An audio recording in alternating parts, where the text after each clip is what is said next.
The Talksport Fan Network. The ultimate on-demand destination for the UK's best fan-led football podcasts. Want authentic supporter insight on all things Bournemouth? Follow Up the Cherries in all departments on the Talksport Fan Network. Club-dedicated content created by the fans, for the fans. Search Talksport Fan Network.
Welcome back to Cherry Picking, everybody, and thank you for joining us. Of course, I have got my main man next to me, Matthew Harrison. How you doing, Matt?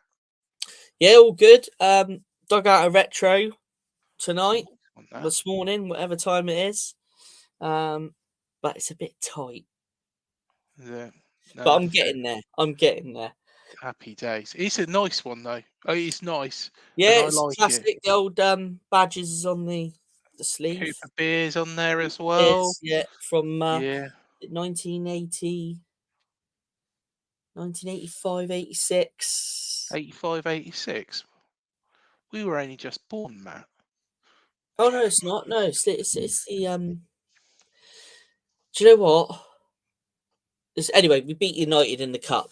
Yeah. What year was that? 1984. 84. 84. Oh, we weren't even here, but there you go. No. 1984 to 86, I think they wore this shirt. And then 86, 87, when we won the third division championship, the shirt was different, I think. I haven't gone so retro. Well, that's gonna bother me. Actually, hold on. Go on. Hold on. Yeah, no, it is different. Yeah, so they wore this shirt from 84 to 86, and then 86, 87 season, the shirt was made by Henson. Yeah, so I just had to get a book there to make sure I was right. But yeah. There we are, mate. There we are. So it was the shirt when we was born, and I've gone for a slightly retro rip-off one from last season, but my favourite shirt, to be honest. Originally it was the Yellow Coaches shirt. Of course, this is the Umbro one from last year, and I absolutely love this shirt. But I'll tell you what, let's get into it. Let's tell everybody what is on Cherry Picking this week. So, here we go. So, of course, our weekly game is Guess the Cherry. We've also got Cherries outgunning the Gunners. We look at our victory against Arsenal last weekend. What a victory it was as well. We're talking about Marco Senesi. He's top of the pops. Some of the best stats in Europe, believe it or not.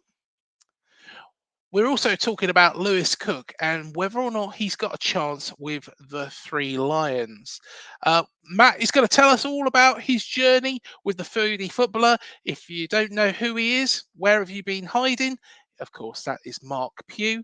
And then finally, take a look at AFC Bournemouth's new partnership with Kyoto Sanga, which has a little bit of a Nintendo theme as well. So yeah, Nintendo. Did you ever used to have a NES or a SNES? Yeah, I had a NES. I had a SNES. I had a. Do you know what? I never had the 64, and that was quite revolutionary at the time. I never had. Oh, did I have a GameCube? I had a Wii, the original Wii. I bought one of them. Yeah. But yeah, no, I'm a big fan of the retro Mario games. You know, like like the first one on the NES and Yeah. Super Mario 2 and Super Mario 3 being my personal favorite, and Super Mario World when they brought the little Yoshi into it, and I love Yeah. all those retro games. But yeah, it's an interesting connection that the Japanese club has got with Nintendo, which we'll find out a bit later on. My first Nintendo, of course, I had the Game Boy years ago. Oh, Legend of yeah. Zelda. Oh, Legend of Zelda. The is it Link's Awakening or was that the one on the SNES where you used to walk around and used to Yeah. always used to go into the shop, and if you ran round the counter enough times and then ran out the door, you could actually get away without paying for what you did take. But if you went back in the shop, the shopkeeper killed you. I There only we are. vaguely remember the one that had sort of like the gold case with like the shield on it and Zelda. Yeah, that's the one. Yeah. Although the SNES one had the same, but yeah, I was more of a Sega fanboy, so Sonic the Hedgehog was Oh mine. yeah, Sonic 1, Sonic 2, Sonic 3 and Knuckles. We had Blast as well. Golden Axe was my favorite on the Mega Drive. Golden Axe. Oh, Golden Axe Streets. 2. Golden Axe 2. That Yes. was my favorite one. Yeah, yeah. Streets of Rage 2. What a game Oh that yeah, Streets of was. Rage. Yeah, classic Yeah, game. Yeah, yeah. yeah, Anyone think this is a computer game podcast? So we yeah. better move on. Yeah, but better. That was the one that Adam got. I don't know what happened to him at the end of the first game. It's been so bloody long. I tell you what, let's get on to Guess the Cherry before we Oh bore yes. everybody with Uh, computer games. Shall I do But the honours? yeah, do the honours, Matt.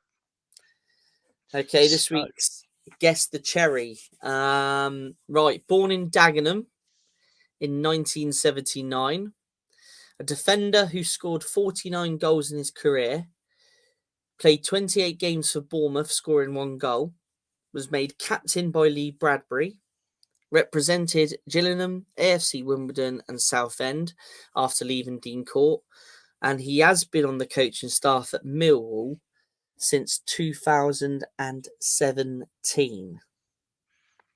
who is he, guys? Who is he? Leave your predictions in the comments box below. Also, one thing we do need to mention as well is our sponsors, Dental on the Banks.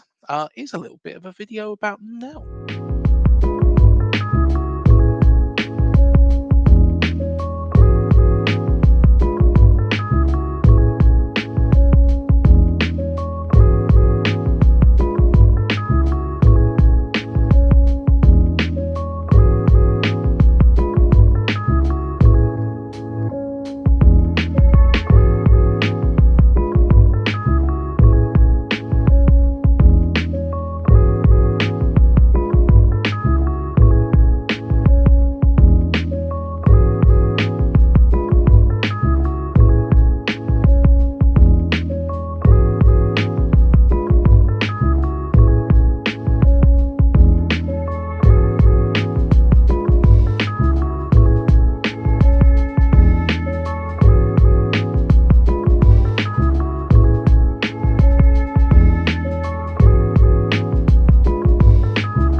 To find out more about them, visit dentalonthebanks.co.uk.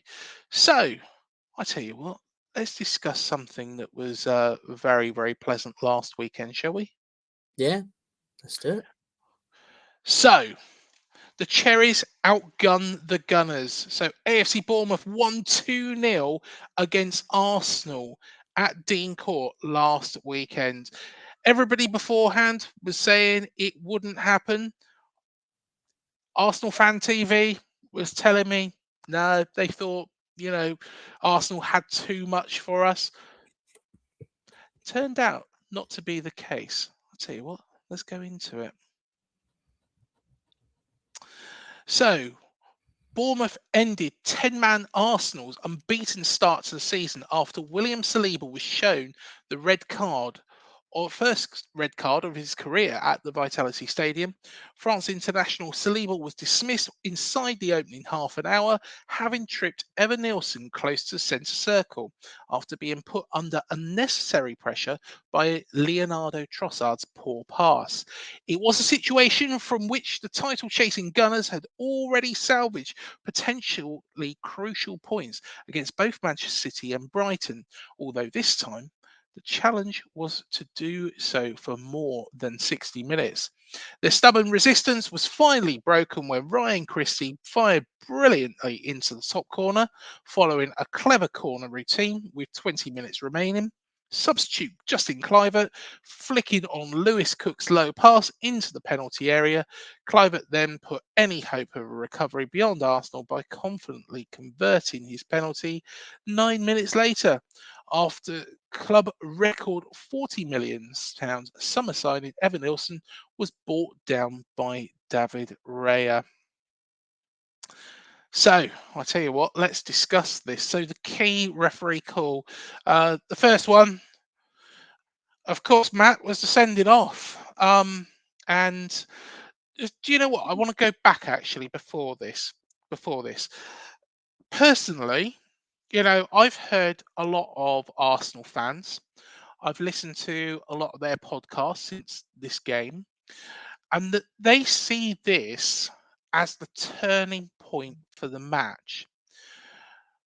Let's look at the 30 minutes prior to this happening. I think we were more than a match for Arsenal, don't you? Yeah, I mean, to be fair, I think even if they'd stayed with 11 men, I still think we had a good chance of beating them with the way the game was going at the time. Mm, They didn't look very threatening in front of goal at all, did they? no. Throughout the whole 90 minutes. So it is a question here whether the sending off would have made a difference.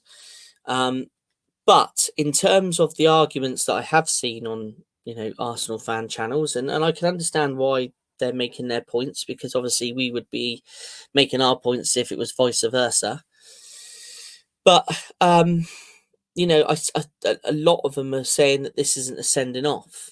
I know on Sky Sports they were doing some like maths with the speed and how fast Evan Nilsson's average speed is against Ben White's, because Yeah. they were saying that Ben White could potentially have got to the ball, but basically I think it's Dermot. Is it Dermot Gallagher that does the referee watch on a Monday? Yeah, I think so. Yeah. Yeah, the referee and association had worked out that apparently to defend their decision, basically Ben White would never have caught up with Eva Nilsson. So basically the referee's got the decision spot on, or it was something like that. I think at the end of the day, it was an opportunity where Eva Nilsson could have got onto that ball. The players brought him down. And he's classed as last man, so it's a sending off. I think the referee got it spot on, even though I would have been livid if it happened to us. Yeah. I think the referee got the decision right. It's one of those that I know that a lot of them have been not happy with this. Did it change the game? Yeah, obviously it's sometimes I think it's more difficult to play against 10 men than it is 11. But I think the referee personally, I think the referee got this decision spot on. Yeah, I completely agree. Of course, the referee gave a yellow card on the pitch, but it was Yes. VAR that Yeah. overturned it. Now, the thing is Ben White was in a more advanced position. He was further up the pitch. Saliba was the last man. Yes, Evan yeah, that's the Nielsen. thing. Yeah, Absolutely, last man, and it's okay. Yeah, the referee didn't get it spot on, did he? Because I forgot he had to go to the monitor, didn't he? yeah, And as you know, we were sat there, and as soon as we knew he was going to the monitor, you knew he was going to overturn the decision. I mean, um, no referee goes to the monitor and very, very rarely disagrees with what they're told and what they see on the screen. mm, So we kind of knew it was going to go in our favour. I mean, in defence of the Arsenal fans, I mean, you know, it, sh- the referee should really have made that call correctly on the pitch. yeah. I I agree. don't think he should have had to have gone to the monitor. I think he should have issued the red anyway. Yeah. Um, and they also, I don't know if you heard this, apparently Howard Webb was at the game. Yes, he was. Yeah, he was He in the was in the crowd. stand, and around this time, he was on his mobile phone holding his ear Yeah. or talking through an earpiece or something. Somebody said, I haven't seen it, so I don't know. Yeah, there is Um, pictures of it so darting around the you internet. know, Arsenal fans believe that he might have been communicating with the VAR about this decision. I mean, Which is wrong. I can't see it myself. I can't. I reckon it's a Yeah. coincidence. But if he was, you're right. It's wrong. You know, he should be there to observe what's going on and not interfering. But I can't see it myself. Can you? No, Like, I but if can't see, if he has interfered in a game that he is watching as a spectator, it is completely wrong. He should not be calling what Stockley Park and turning around and saying, "Oh, yeah, this is, you need to look at this." It should be the people in that VAR room who should be looking at that. So I can understand Arsenal fans' frustrations. It is very high up the pitch. It is almost on the halfway line, mainly because of the way that Arsenal and ourselves play with that high press, that high tempo press. So they have been caught. Of course, Trossard, I feel a little bit for Saliba here. I've got to be honest. I do feel a bit for Saliba because yeah, I think he panicked. Evan Nielsen has turned him. He's turned him very, very well. He's broken away. Saliba has panicked because of Trossard's terrible pass back, which, let's be fair, was into no man's land. I you know, I think you Trossard. could just put that down to a moment of madness on Trossard's part. Did It he was even look? it was a terrible back pass, wasn't it? Oh yeah, Um, it you know, was. if It you're was going to go horrendous. backwards like that, you don't play a pass like he did. Obviously, Evan Nielsen spotted the opportunity and jumped straight onto it, Mm, as you'd expect him to. So yeah, yeah, really, I mean, I've seen a lot of stuff across the media where they were blaming, the Arsenal fans have been blaming the uh, Polish defender that they substituted Sterling for. I forget his name, begins with a K. Wears Keyword. number 15. There's been Keyword. a lot of there's been a lot of I've seen a lot of stuff that fans have been blaming him and things Yeah. like that. Well, predominantly they wouldn't have had to make that substitution if Trossard hadn't have made that dodgy pass. Personally, and if I was an Arsenal fan, I would have said that they should have persisted with, Sterling on the pitch, maybe gone to a back three and still had that impetus. Because personally, I do feel that it kind of Keyword didn't have a good game. To be fair, he was at fault. I I know it was Raya that brought down Cliver, and we'll touch upon this, but it was Keyword that should have, made an interception before it got to Evan Nielsen. And, I think hand on heart, I think Saliba can feel a little bit hard done by, but I think he should be pointing the blame at his own player, really, rather than, the officials. The Arsenal fans should be pointing their fingers at their own player in Trossard, rather than, you know, saying that the officials have got it wrong. Because I Mm. personally, they didn't. It was high up the pitch. yeah, it's very unfortunate, from Saliba's perspective, but it's a red card. He's put the last man down, and it would happen against us. It would happen against any team. And if it didn't happen against a team, I'm sure there'd be an outcry. Yeah, yeah, yeah. I mean, I agree with you But on let's have that. a look at the next point, which was this set piece. So, of course, I think we was in the ascendancy at this point. Um, you know, Quite clear ascendancy. I think that throughout this whole match, including those first 30 minutes, we were the better side, marginally in the first 30, but a lot better. After the Saliba red card, this was right off the training ground. Matt, what did you make of this? Well, you couldn't have got it more spot on if you tried.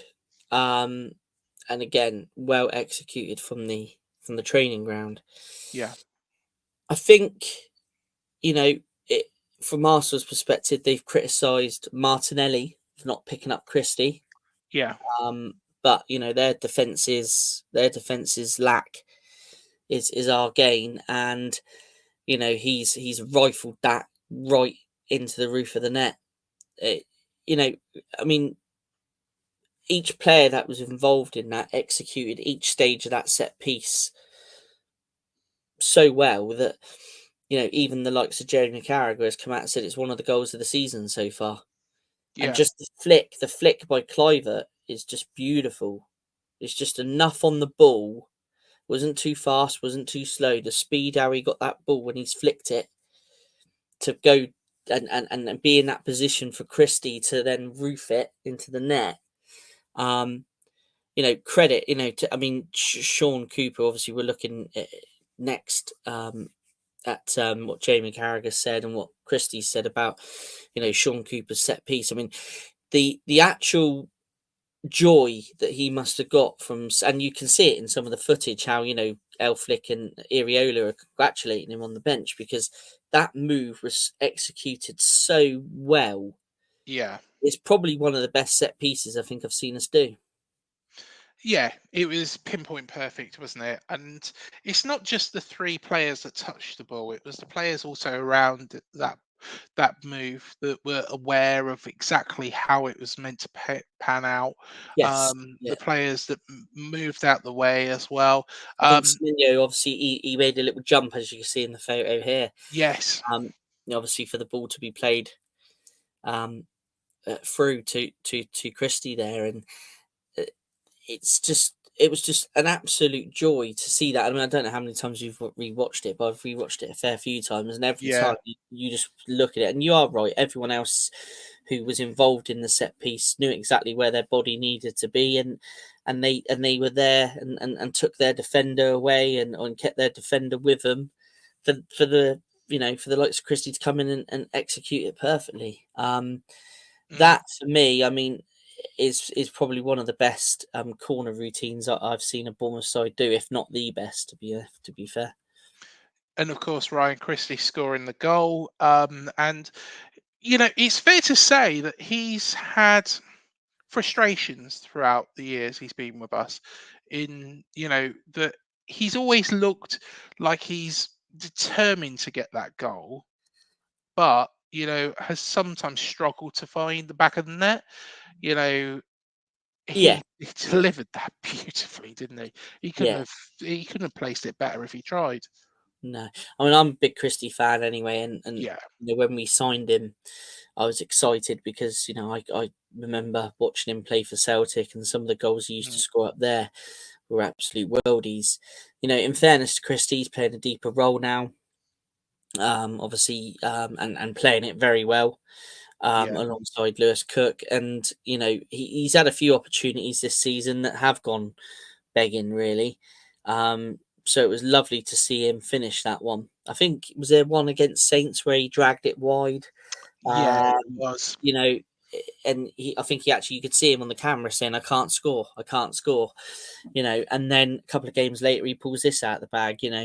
A very easy shot to have hit it straight over the bar. To be fair, Yeah, Story could have been a whole lot different, but on this occasion, he's hit it with such precision that it's gone in. So I think it's a good idea to have a look at what's been credited to Mr. Sean Cooper, I think. yeah, definitely. So this is what Sky Sports presenter Jamie Carragher has said about Christie's strike. So Jamie Carragher has developed a reputation for the intricate detail he goes into in his analysis on Sky Sports Monday Night Football, and the former Liverpool defender was gushing with praise for one of Scotland Stars goals. For one Scotland Stars goals in the build-up to Nottingham Forest versus Crystal Palace. Carragher was asked how Bournemouth formulated the move, and he was quick to highlight Christie and his teammates for their execution to catch Arsenal out. He said they were undone by the staff at Bournemouth, but more importantly, the players to pull it off. For me, when we go into the details of the goal and the finish, it's the goal of the season in this early stage. And when it came to reviewing the corner that the ex Celtic midfielder scored from, the pundit again was glowing in his analysis. Carragher then explains that Bournemouth adapted their set pieces when Arsenal went down to 10 men, trying to exploit the space on the edge of the box from which Christie broke to score. He continued, they flick it round the corner. Lovely touch from the substitute Justin Clivert, and Ryan Christie puts it away on the volley. As a set piece goal alone, it's fantastic. And the former Rangers star Aaron Ramsey, who was the guest pundit alongside Carragher in the studio, agreed with the host, Dave Jones, that it was a quality effort. Ramsey said, it's a great finish and a well worked goal. They've identified that they can exploit that area, and to execute it is a different thing. But they've done that really well. And I think that touches upon everything. And I'm sure, what I will do is I will discuss one other move in a bit that Iriola made, on that formation, which surprised me. But and I even said to you, in that first half, I said, you know, this is happening, but I think it was a masterstroke, to be perfectly honest. So Christie's shootout for Coops. Ryan Christie has praised a set piece coach Sean Cooper after scoring Bournemouth's opening goal in the 2-0 win against Arsenal from a clever corner kick routine. Christie was talking to Christie was talking to the training ground guru Lewis Cook, struck a low corner from the left. Justin Clivert flicked it on, and Christie then guided the ball into the top corner. Opponents Arsenal have been praised for innovative routines under set piece coach Nicholas Jova, but this time they were trumped by the Cherries. Sorry about the pronunciation on all that. Christie said it was a move off the training ground. Credit to Sean Cooper. He does our set pieces. He's coming up with loads of different set pieces. He has new ones for us to try each game. I'm delighted for him that one of them eventually came off, and luckily enough, it was me on the end of it. Cooper made 240 appearances for Bournemouth between 2005 and 2012, and returned in October 2018 as their under-13s coach. He became under-23s lead in November 2018 and was then promoted to the first-team coach under Gary O'Neill in December 2022. So the second call was the penalty. And of course, Evan Nilsson being brought down by David Raya. Two parts of this, Matt. Firstly, I think I know which way you're going to go. Was it a penalty? If a goalkeeper goes to ground like that, he risks giving a penalty away. It's quite simple. Agree. He's gone to ground. Okay, you can say maybe even Nelson made a meal out of it if people want to say that, fair play. But if you're a striker and a keeper goes to ground like that and you get any touch on you off the keeper, Any coach would tell you to go down. Yeah, completely agree. I As think far as I'm concerned, there's no doubt about this one whatsoever. He's gone down. Okay, Arsenal can, say what they want really on this one, but as far as I'm concerned, the keeper's gone to ground. Okay, to be fair to Raya, I think he probably had his worst performance in an Arsenal shirt against Bournemouth, and not just for this penalty. But he may have been put in a position by his defender, but at the end of the day, the keeper's gone to ground. He's brought the player down. It's a penalty. I don't think he had much choice, to be honest. I don't think he had much choice to try and, stop Evan Nelson, and try to get the ball. When a goalkeeper goes to ground like that, they're trying to get the ball, but they normally do get the man, and there's significant impact personally for me. It was a last ditch effort to Yeah, prevent Evan Nelson from scoring, and yeah, I mean, I can't see how anybody can really dispute this one. To be fair, it's not like when you look at the replay, Raya doesn't catch him, and Evan Nelson's gone down and simulated the situation, because VAR would have picked that up and he yeah. would have obviously been dealt with. So yeah, it's straightforward penalty, really. Part two of that question, though, was it a red card? No, I don't think it was. No, I completely agree, and I I'll don't tell think you it what. was, and I believe, I don't know if people can correct me if I'm wrong, but technically, because he was in his box, if that had been outside the box, that would have been a red card all day. But because it was inside the box, I believe the referee's got the right decision. I also think it's because Evan Nielsen, if we've seen it throughout the years, players throw on goal, a goalkeeper comes and goes to ground, takes the player out, red card, but that player is heading towards goal. Evan Nielsen at the point of impact, and I don't know if this makes any difference at all, but at the point of impact was going slightly away from goal. He was going effectively towards the line. If he kept on running, that's where he's going to go. Of course, he was going to turn to go towards goal anyway.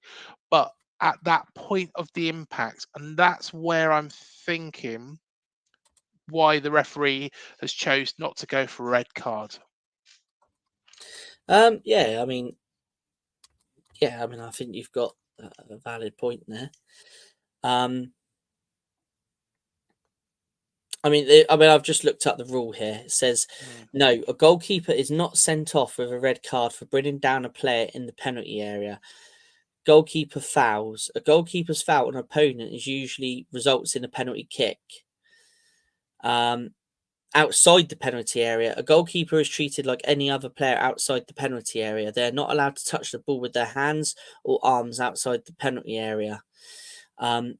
If they are to bring a player down outside the penalty area, then this may result in a red card. Yeah. That's what it says there. That's what artificial intelligence has brought up anyway. No, that makes sense. That makes sense. It wasn't. There was nothing malicious in it from Raya anyway. So personally, I think the referee's made the right decision. I think he's completely made the right decision there. It would have been very, very harsh for Raya to see red. But this penalty, Matt, was bloody brilliant. Yeah, I mean, you can tell he's got a bit of an instinct from his dad in him there, because I mean that was. I've got all confidence in Clive at being a penalty taker anyway. And he buried one in pre-season. So I've got no issues with him being penalty taker. I just think it was so calm, cool, and collective, and it put the game beyond doubt, didn't it? Yeah. But yeah, he sent Raya the wrong way. So a great penalty, great penalty. Yeah. No, fantastic penalty. So coolly taken. Any ideas about this celebration? Yeah, his partner is expecting. Oh, congratulations to Patrick as well Patrick. for being a granddad. You Oh know, yeah, I thought you were going to yeah. say congratulations to Patrick. I was going to say, um, yeah, and I think there's been a video I saw on Facebook the other day, them presenting a little baby grow to him when he turned up for training. So yeah, that's the idea behind the celebration. It's either that or it was a tribute to my weight loss, one of the two. Yeah, there we are. So let's find out, what Kepa Azabalaga has said as well. After that win on loan, Kepa Azabalaga says new Bournemouth Messiah,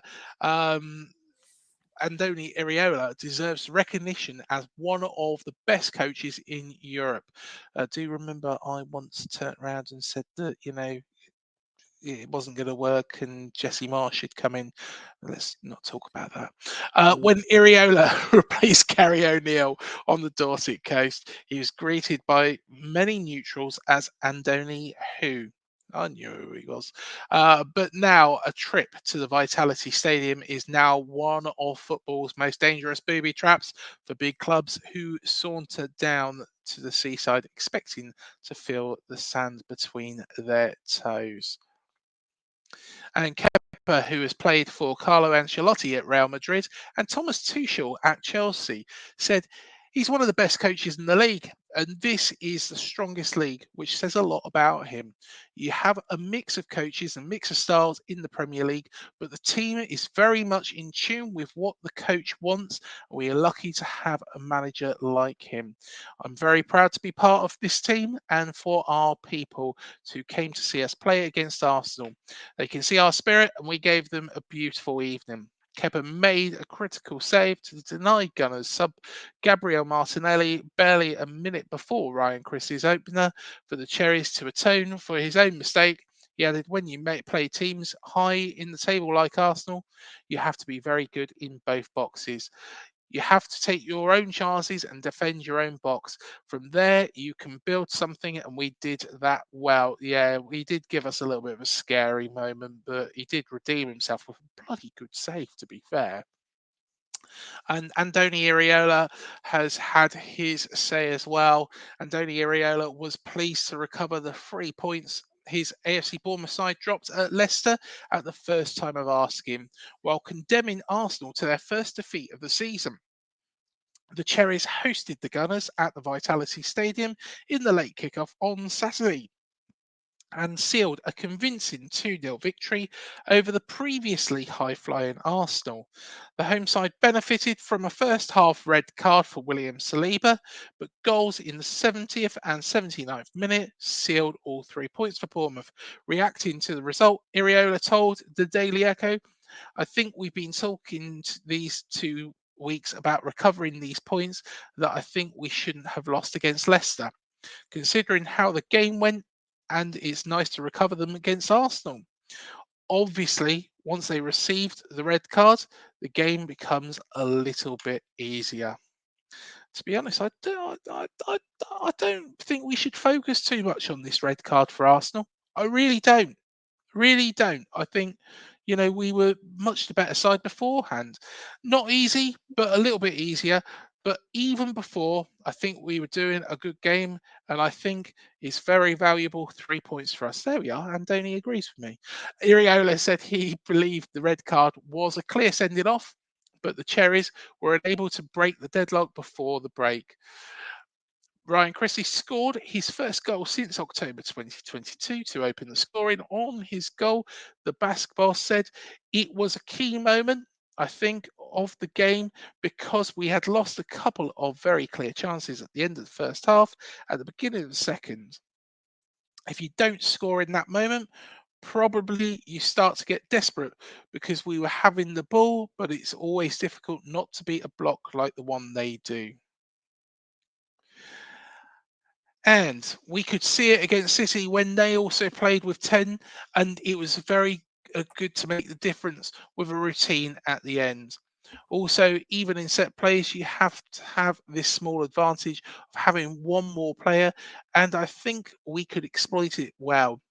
a good routine, a lovely, lovely finish by Ryan. The 2 goals come from 2 substitutes, Christie and Justin Clivert, as we mentioned, as Iriola aimed to exploit the Arsenal setup to give his side chances to win the game. He said the tactical approach in the second period was different to the first, explaining that in the first half we had 11 against 10. Obviously, they're going to protect everything in the middle. It was going to be very difficult to find the pockets, and we decided to go with Dongo over the left, Anton over the right, to try and make a difference wide to put balls in, because they were probably going to invite us to play wide. The change from Julian to Adam Smith is to try and find a bit good quality deliveries from these inside channels from the fullbacks, because they were protecting very well their fullbacks with the wingers. With Marino, sometimes arriving to protect one side with Trossard. After the changes of Sinistera, Justin Clivert, Ryan is to try and introduce players who play better in smaller spaces, because at the end it's difficult. When they put their block, we could see it against City, even top players cannot find spaces. Luckily for us, we could score in the routine, because otherwise it was going to be very difficult to win the 3 points. I tell you what, actually, he's made a good point there, because in that first half, of course, you had Dongo on the right, you had Semenyo on the left, and they were kind of cutting in, and it kind of worked. But of course, he switched it back over for the second half. And I did mention that at the time, because I thought, well, it's unusual, but I think Andoni did his homework on Arsenal, don't you? Yeah, I think he had his team selection, his and like you say, like he said there about the sides he was playing, Semenyo and Yeah, Dango, and obviously for me the big thing was the substitutions. I think he got his substitutions absolutely spot on, yeah, at the right time to make the impact on the game. So I think he it was I would like to call that an Iriola masterclass. yeah. I think you can fairly say that. And not to knock Eddie Howe, but sometimes I think back, and some of the substitutions were sometimes a little bit strange. Most of the time he got it right, but some of the I can't think of when Iriola's made a substitution where I've gone, you know, where y- you get where I'm going with this, Matt, don't you? Yeah, I think a strong part of Iriola's management is his substitutions. Hmm. Um, we can look back over many games where he's got substitutions, brought on at the right time to make the right kind of impact, and the Arsenal game was a prime example of that. And you can see why he's getting such a reputation in the game for being such a good manager, because he's a great coach. He gets the best out of players, as we saw with the likes of Dom last season, and players like Lewis Cook, Hmm. Christie, these players that he, as well as players that he has brought in, um, that the club's brought in since he's been there. So, you know, I just think that for us, he, as well as our players being talked about in the media, eventually he's going to start being spoken about a lot in the media at moving on to a bigger club. Um, Hmm. and you can see that. I mean, I was on a couple of podcasts over the weekend, and on one of them, there was a comment in the chat saying that Iriola is a fantastic manager and he's destined to go on to bigger and better things. And to be quite honest with you, obviously, we hope he's at Bournemouth for a long time, and we hope we get into Europe under him, because he's the perfect man really for European football, I think. Yeah. But don't be surprised if a big club comes knocking. And I'm not Yeah. saying necessarily now, I'm not saying necessarily next year, I'm not saying necessarily next season, but at some point, if Iriola keeps going the way he is, he's going to start attracting attention. It's only natural. And I think he'll be either from the Premier League or Spain.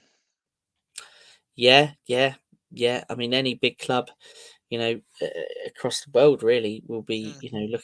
looking at managers like Iriola. And the other thing is, well, he's a young manager.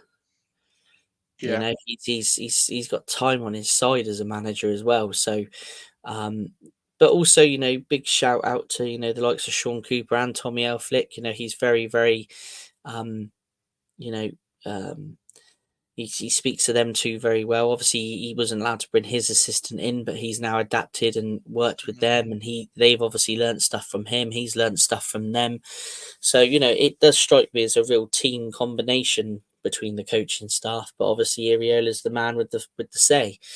But yeah, absolute credit to himself, Iriola, because and you are right. Sometimes in the past, I mean, if you go way back, like I don't know, Machin, for example. I can remember, being in the old newsstand, the old ground, and my old Yeah. man, you know, screaming out for Machin to make a substitution, and then Machin makes a substitution when you're like 1-0 down or drawing at home in like the 82nd minute, and no time for the player to make any impact, And some managers, other managers in the past, you know, but Iriola seems to get it spot on quite a lot, and I think that's a real strength of his. Yeah. Yeah, definitely. Definitely. And like I say, I think, he if you compare him even against Eddie, and Eddie's of course the messiah here, the legend, the god, you know, I think Andoli's decision making is even better. But I tell you what, let's have a look at another player as well who is making waves across Europe. And of course, that is Marcos Senesi, top performer. You might be thinking, what am I on about making waves across Europe? Because he is looking to be recalled to the Argentina squad for the next internationals. He's actually won the most tackles of any defender in Europe's top 5 leagues. Let that sink in for a moment. It's a real part of the Cherries spine. Um, I absolutely love Senesi. I think he's just brilliant. There was, of course, Dean Howson has come in, hasn't he, during the summer? And my thought was that maybe Senesi might be kind of, you know, pushed out to make room for a Zabani and Howson partnership in the centre. But this man, you can't leave him out. Can't leave him out, can you, Matt? Well, I was on a on the new show we have on this channel, the Yeah. Late Night Football Show, and Jose was our first guest from El Cockerel, Tottenham fan channel, Yeah. and he actually brought up Dean Howson, obviously because he's Spanish and he plays for the under-21s at the moment. And he said to me about Dean Howson that he is a phenomenal player and you've got a real player on your hands there. Now, we know that anyway when you look back at his loan spell at Roma and other stuff. But yeah, for me, Senesi, has to be in that back line. Yeah. I just feel him and Zabani complement each other well. And I'm a big fan of Senesi's. I love his tackling. He's a great tackler of the ball. Obviously, the stats must be proving it if he is that high up in the European leagues, across the top 5 European leagues. He's a good ball winner. He's strong in the air, strong in the tackle, and can also ping a ball as well. For me, he is part of that real spine of this team. Yeah. From Kepa, Senesi, your Cook, right through to your attack, So for me, yeah, Dean Howson, quality player. I really liked what I saw of him in pre-season. I've liked what I've seen of him, the bits we have seen of him this season. But I think in this kind of league, experience is invaluable. And when you've got players, like Zabanier made his 50th appearance in the Premier League against Arsenal. You've got Senesi, who's played in this is his third Premier League season now. When you've got those kind of experienced defenders ahead of you, I think in this league, especially against sides like Arsenal, people like Senesi have got to be one of the first on your team sheet. Yeah, completely agree. And of course, he's a man that a lot of people are looking as, replacements in their team. So Yeah, hopefully he's not going anywhere. there was a Uh, lot of transfer speculation, wasn't there, during the yeah, pre-season? I think there was a couple of Italian clubs interested. I think Fiorentina might have been one of them. yeah, So I think, again, unfortunately, another player that's going to be watched, across Europe. I could see him in any European league really fitting in really well, Snessi. But yeah. let's just hope he stays here because I think he's an absolute integral part of our side. But just before we quickly move on, obviously Alex Scott has had surgery this week. Yes. When I looked up the surgery he's had, it could be about a 6-month layoff. Mm. So it does look like he might be out for a little while, which is 6 months. unfortunate. Yeah. Could be. I looked up the operation he had before we came on, and sometimes it can be a 6-month recovery period. So, I'm not too sure exactly when he did the injury, but it was saying, and let me just read it.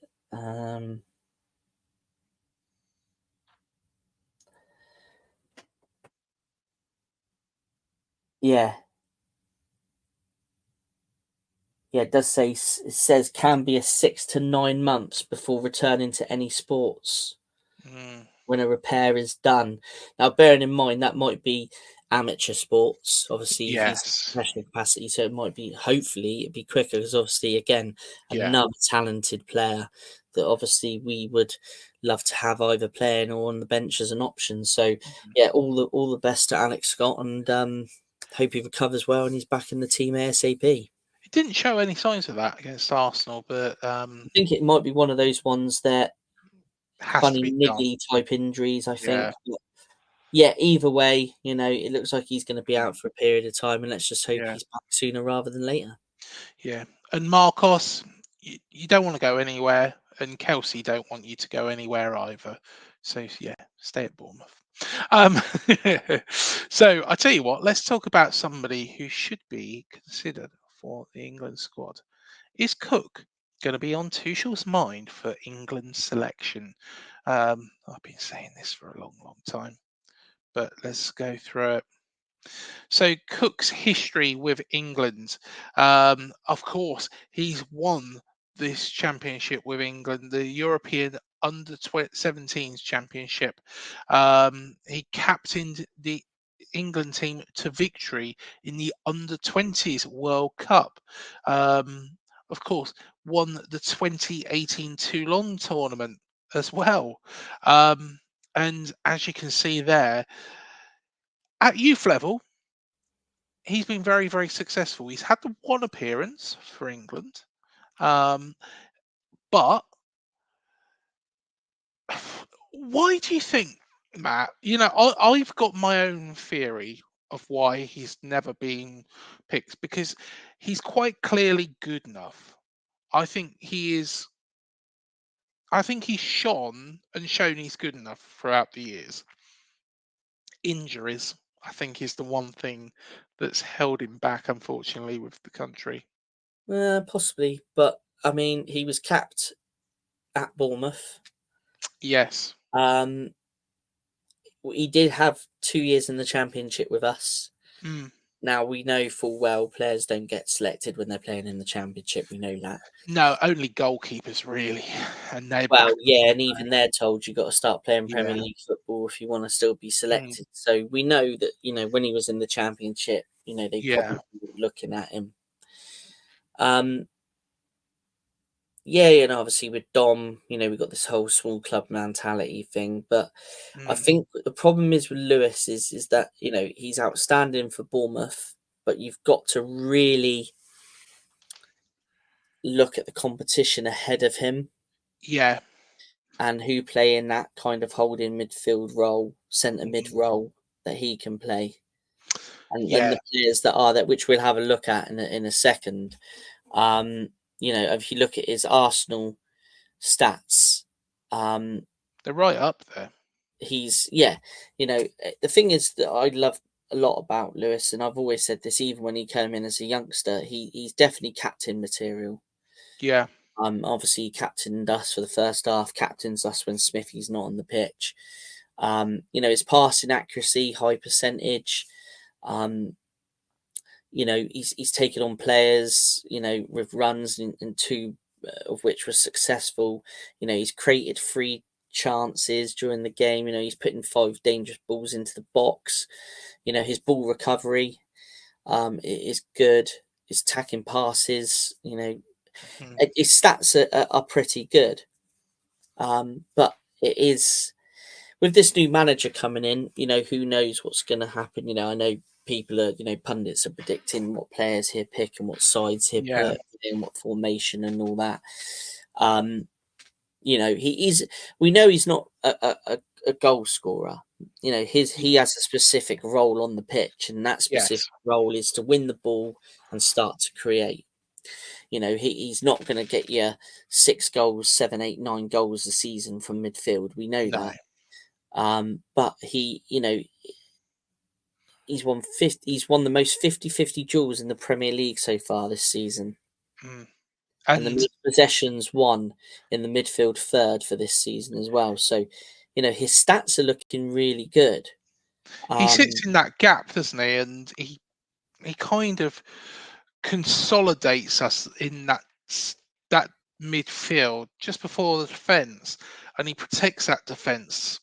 And yes, yeah, I but think he's also good at going forward. yeah. He's great at doing the protecting side. He's good at winning the ball back, but he's also good at, look at his passes, his attacking passes. Oh, his You know, passing has was always it been good. 7 attacking passes? It said on the Arsenal stats there. I Yeah. mean, his attacking passes 7. So his attacking ability is very, very good as well. Mm. So yeah, it's just a case. I mean, if you look at the players, just some of the players that are ahead of him. Yeah, there's Obviously, big names there. um, the lad from Palace there, Wharton, is it? Hmm. The Palace player, he's not been in the latest squads, but he went to the Euros. You got Angel Gomez. I think he's a great player. Yeah. Got Declan Rice that plays there. You got Mainu that plays there. Gallagher that plays there. I mean, we can carry on listing players that are Mm. playing that role. So he does have some competition ahead of him. But is it something with a new, fresh pair of eyes coming into it? Is it something that maybe he will get selected? I would like to Mm. think maybe he deserves a go. He deserves to be called up to a couple of squads, see what he can do in training, give him a bit of game time. Under a new manager, I think it'd be quite a good idea. But he does have some serious competition ahead of him. And Declan Rice is, of course, the first nod. He's Of course, yeah, yeah. yeah. Kobe Mainu, I really do rate him. Um, I think Conor Gallagher again, very very solid player. Gomez, I agree with you. Wharton, the Palace lad. I think it was probably a little bit too early for him, but Yes, I in totally agree. Yeah. all honesty, there is some really good competition in that position. But considering what he's done so far this season, why not? Why not? But I'd Well, also like to think with the stats that he's bringing out that hopefully he might get looked at. So we'll give it an opportunity anyway. But hey ho, time will tell. Time will tell. definitely. Well, I tell you what, let's bring on a special guest as well, because we are going to be talking about the partnership with Kyoto Sanga. So I tell you what, let's get into it with Dan. So, who are Kyoto Sanga?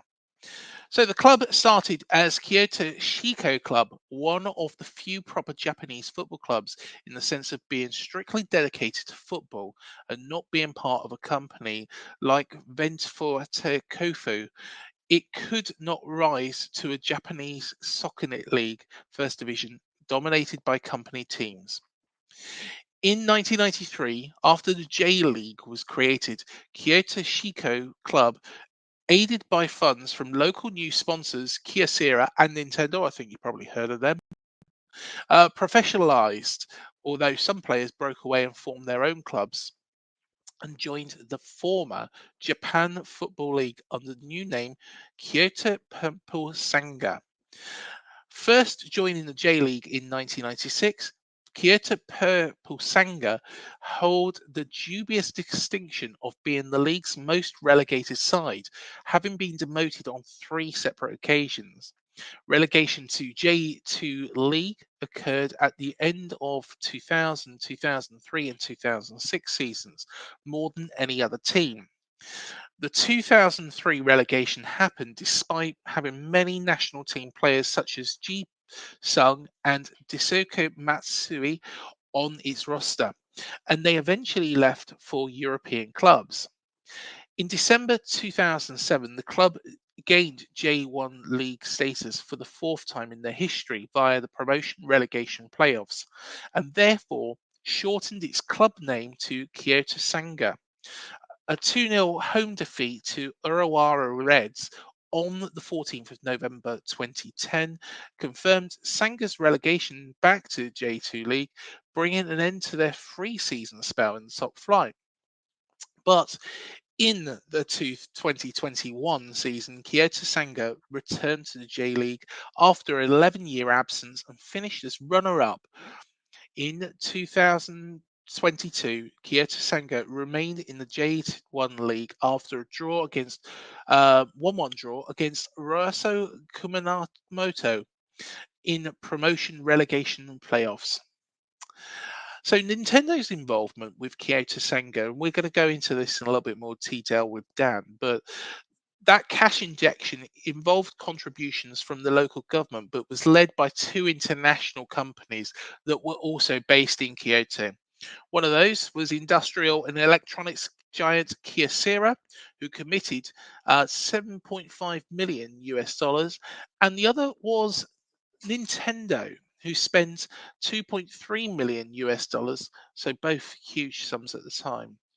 The club rebranded and became part of an operating company called Kyocera Purple Sanga Corporation, of which Kyocera owns a 55% stake and Nintendo 16% stake.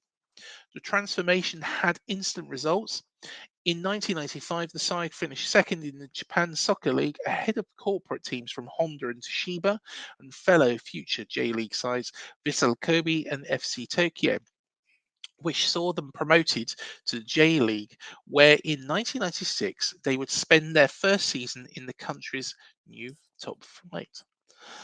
The transformation had instant results. In 1995, the side finished second in the Japan Soccer League ahead of corporate teams from Honda and Toshiba and fellow future J League sides like Vissel Kobe and FC Tokyo, which saw them promoted to the J League, where in 1996 they would spend their first season in the country's new top flight.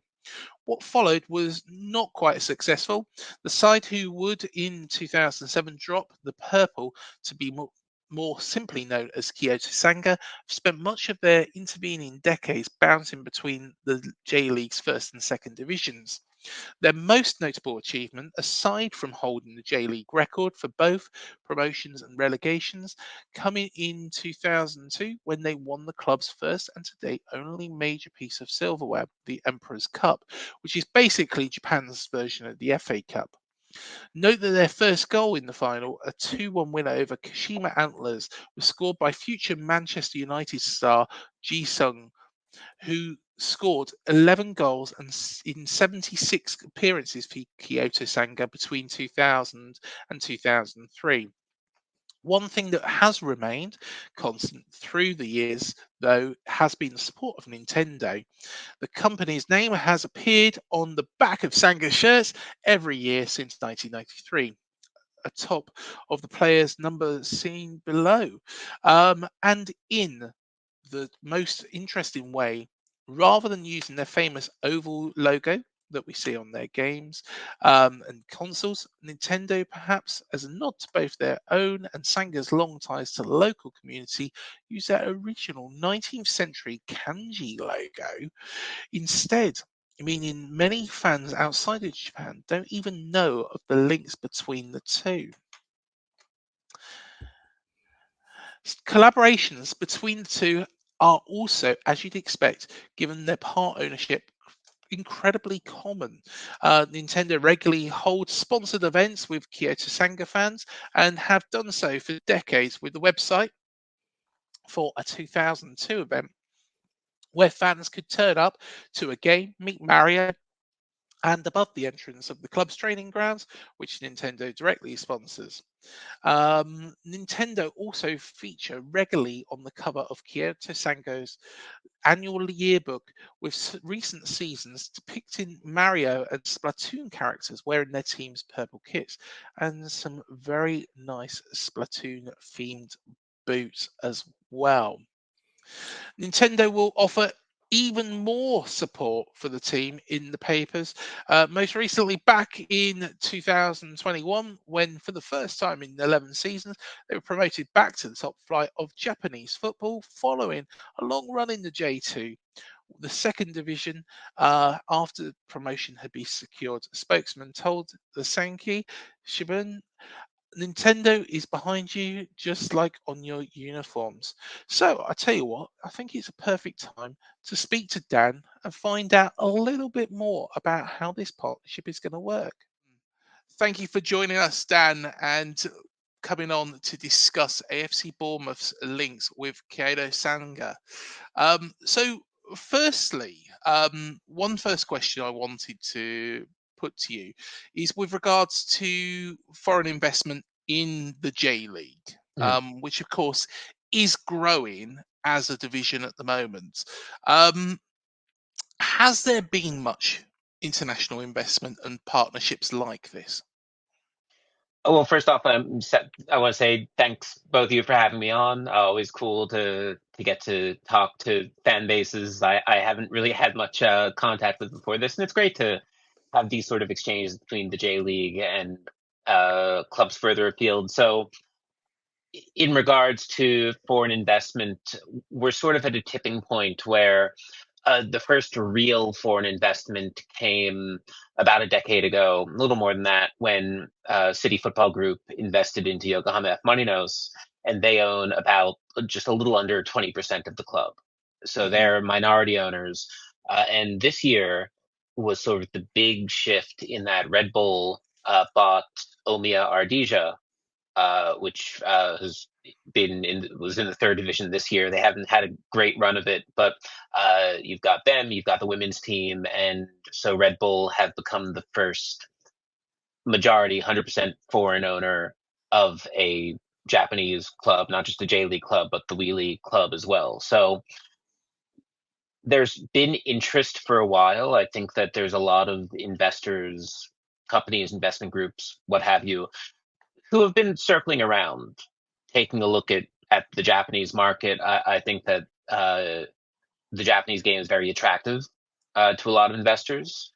They see the number of Japanese players who are going to Europe and excelling, and they want a piece of that in some way. The J League has a remarkably strong reputation globally and, of course, in Asia.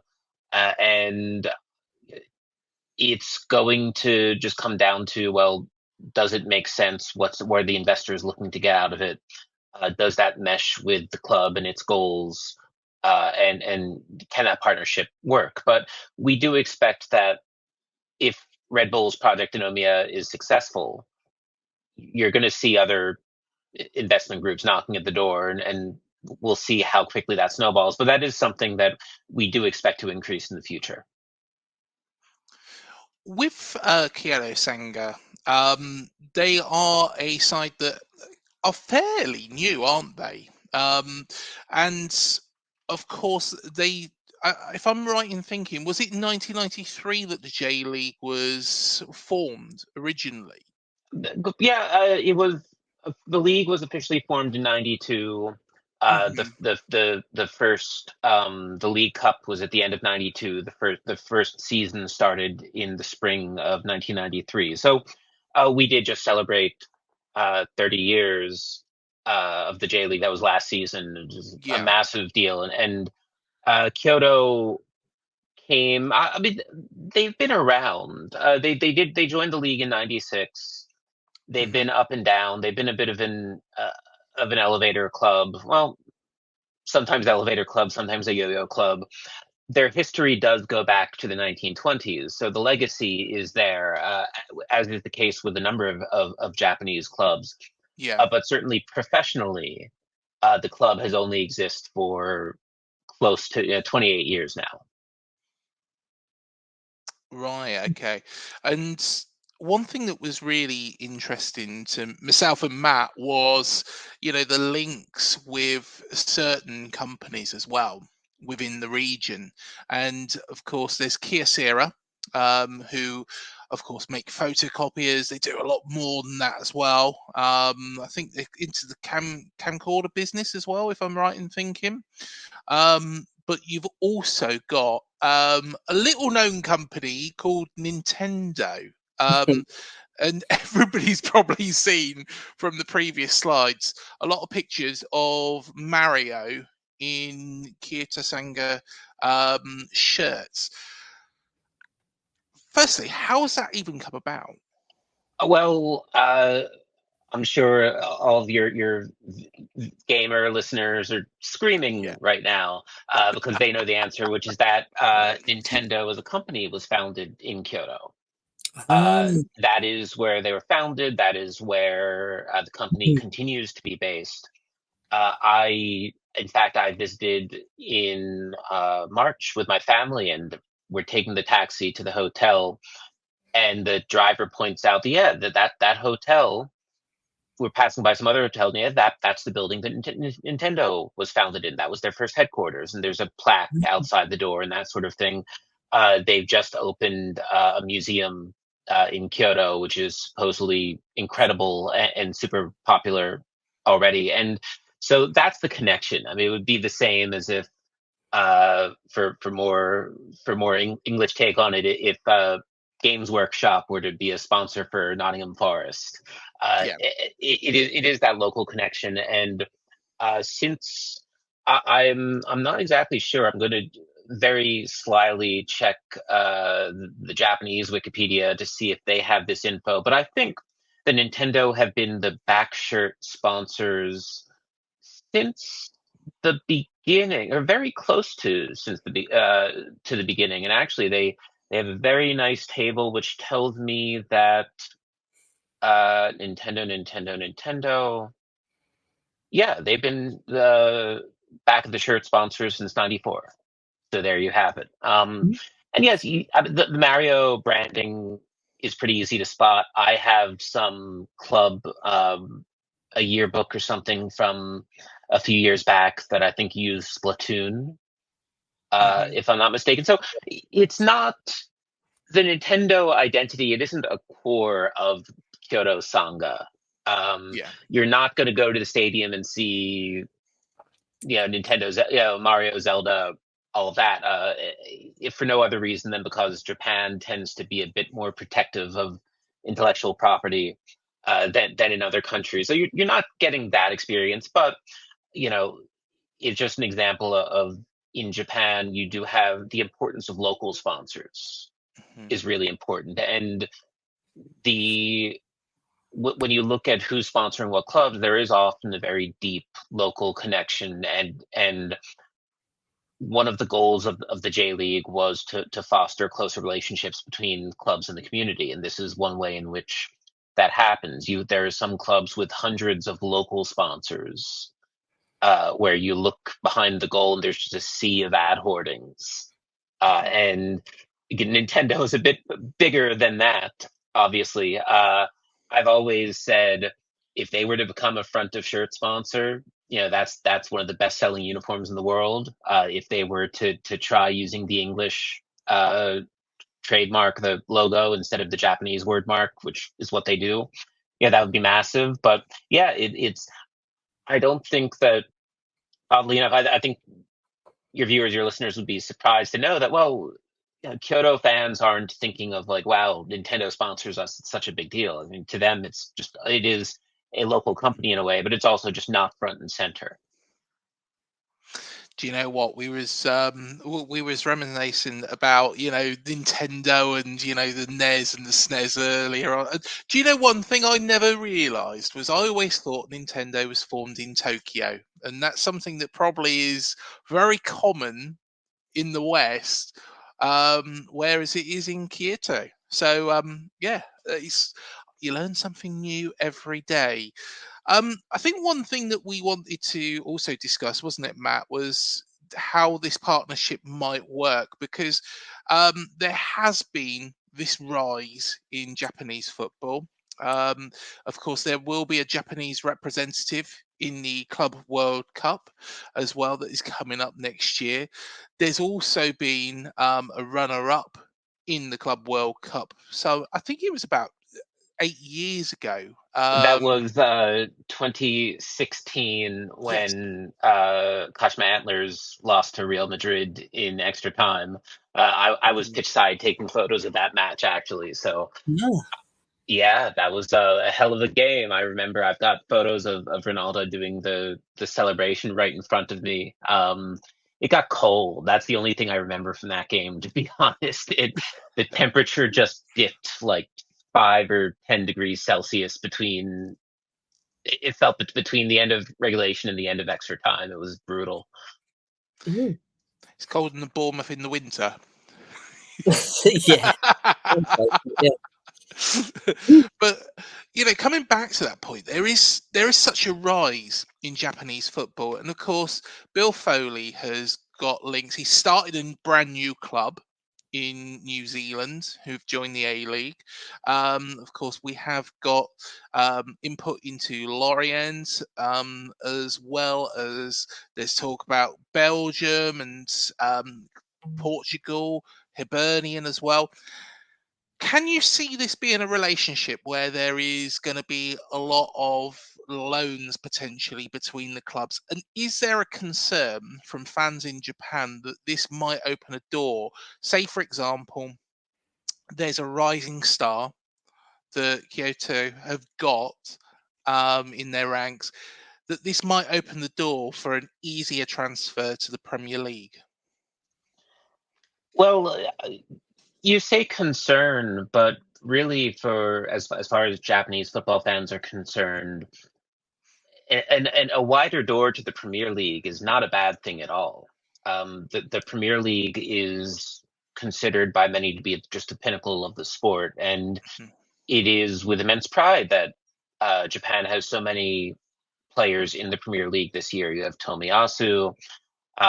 You have, of course, now that I've said that, I'm going to forget half of the players there. You have Mitoma. You have, Yukio Hashi in the championship. You have, players from League One all the way up to the Premier League who are thriving. Of course, there's a history with Shinji Kagawa, Maya Yoshida, et cetera, et cetera. But the door is open. The visa issue is a little dicier these days now that England now that Great Britain is out of the European Union, but Japan's top 20 ranking in FIFA does mitigate things as far as the FA's regulations are concerned, and I do think that Premier League clubs, they're not necessarily looking at projects. I think when a Premier League club is looking to sign a player, they're either doing it with the expectation that they'll maybe send them on loan for a season or half a season to, shake off their sea legs in Europe and then bring them in. Kaoru Mitoma was a great example of that. Kuryu Matsuki, who Southampton signed and then loaned to their sister club in Turkey, is a current example of that. I think that the extent to which Bournemouth and Kyoto take advantage of this relationship, that is up to the clubs and what they want to accomplish. Mhm. These sort of things, and Bournemouth are not by no means the first European club to do this with a Japanese club. Gambo Osaka and Ajax over in the Netherlands, Nagoya Grampus and AC Roma. Probably a couple others I'm forgetting. Urawa Red did have something with Bayern Munich way back that never really led to too much. But you have, these are far from unusual in this day and age. What it's going to start with is more than likely at the youth level. Kyoto will send their under 15s to Bournemouth to maybe train at their academy for a couple weeks and play some friendlies, that sort of thing. Bournemouth might send some coaches over to work with the under 18s for a couple weeks. It's going to start there. Kyoto will definitely have an advantage, should, at least based on the releases and what they're promising, be able to take advantage of Bournemouth's scouting network, which may not mean signing, aging Bournemouth stars, but more Bournemouth might say, well, we've seen this Brazilian player. He's maybe not quite where we want for the Premier League, but for the J League, he might excel. When you look at Yokohama F. Marinos and their relationship with City Football Group in Manchester City, the biggest change there was being able to use the City Football Group scouting network and their connections, which is how they landed Ange Postecoglou, and how they were able to make so many really good foreign signings during Ange's era, especially the Brazilians, where we were in the J League in Japan, and we sort of refer to it as the capsule toy machine. It's the vending machine. You hit the Brazilian flag, whatever comes out, either it's great and he scores 20 goals and you keep him for a few seasons and sell him to Qatar for $10 million, or it's a dud and you go back to the machine next season. So anything Kyoto can do, especially as a smaller club with not a huge budget in the grand scheme of things, to even the playing field and to find some gems, be able to look at what Bournemouth are doing on the analytics side of things, and use that to develop their team and to find some diamonds in the rough, that will help them. Because again, like I mentioned before, this is a sort of yo-yo elevator team. They are back in the J1 after a very, very long 10-year stretch, I believe, in the J2. And they've struggled to stay up. Even right now, they're struggling to stay up. I do think they will manage to avoid the drop, but especially in this new 20-team J League era, where 3 teams going down is guaranteed, you do need to fight for it. And so I think that the relationship starts there before you're getting into questions of, well, will Bill Foley look into investing into Sanga? I think that's a conversation that's taking place way off into the future. But it's always good to be able to tap into those sorts of multi-club networks. Speaking of his new team in Auckland, they obviously signed Hiroki Sakai from Urawa Reds. Yeah. And for a former Japan international to drop into this brand new team is a massive deal. So I think that it will help Kyoto to be a part of that network. Yes, them being a part of that network does mean that maybe some more attention gets paid to the academy and to their younger players, and that might mean some more players going out. But to be honest, I can't really recall too many Kyoto players or players with a background of playing at Sanga, other than maybe Park Ji-sung would be the biggest one.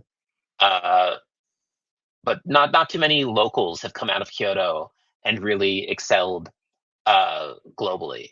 I think Yuya Kubo would probably be the highest placed, sort of Japan player, and he went to Europe and did okay, and now he's doing pretty good with FC Cincinnati over at MLS. So there's plenty of room to grow. I hope that does answer your question. I know I've gone on quite a bit, but there's a lot to work with, and I think that both clubs will be able to bring a lot to the table for each other.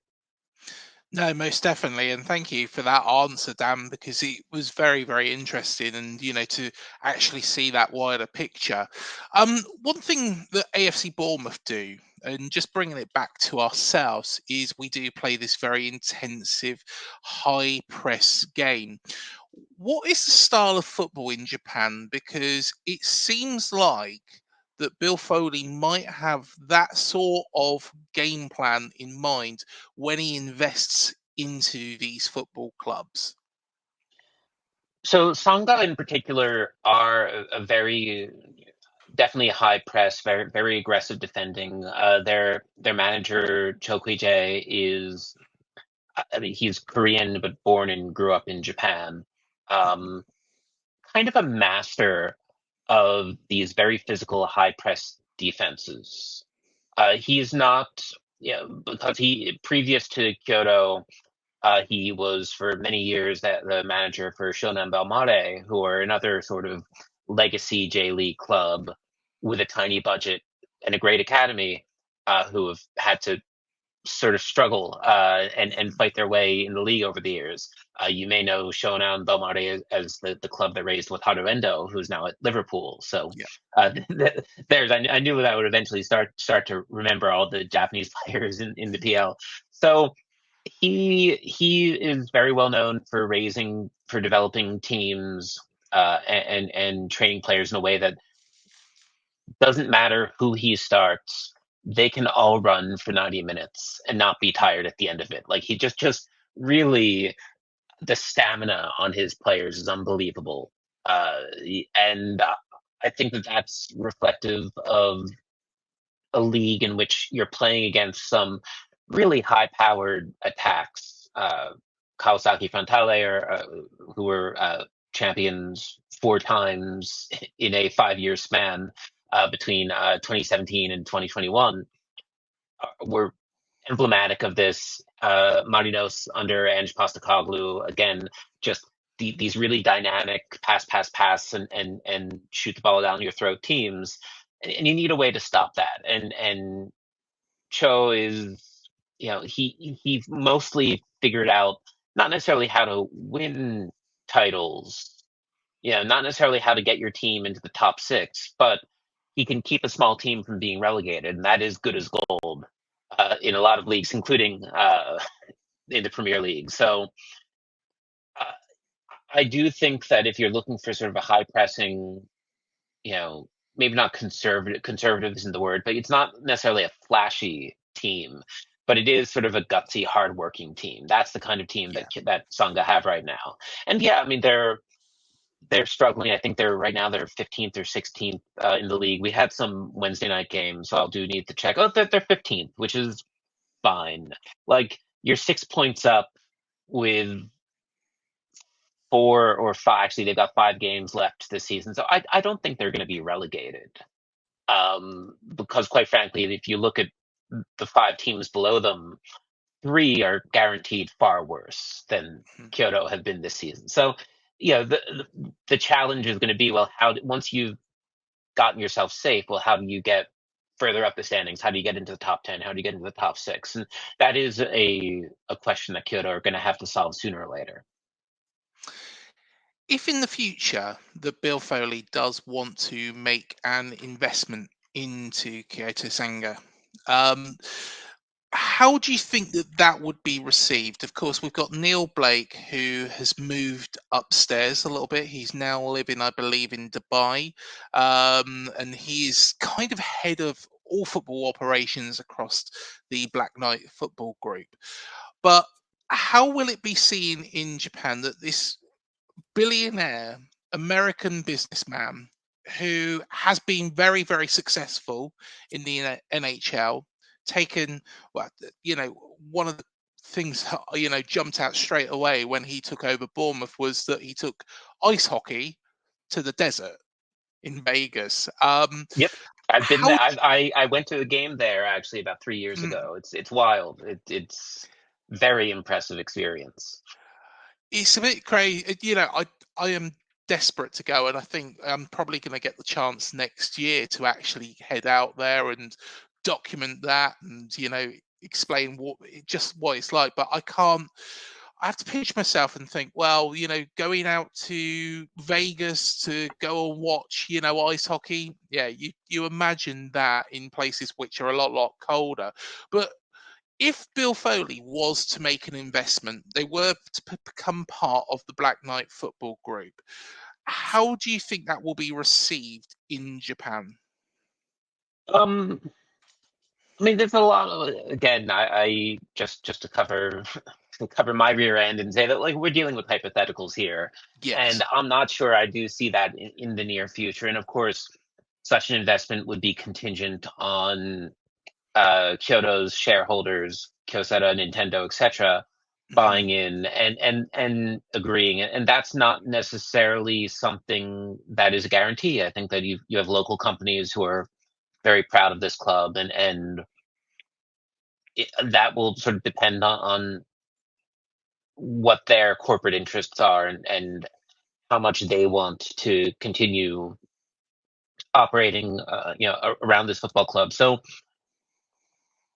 I think to get a better answer to your question, you're going to have to look at Omiya Ardija this coming season and see how they manage. I think that there is concern over Red Bull buying in.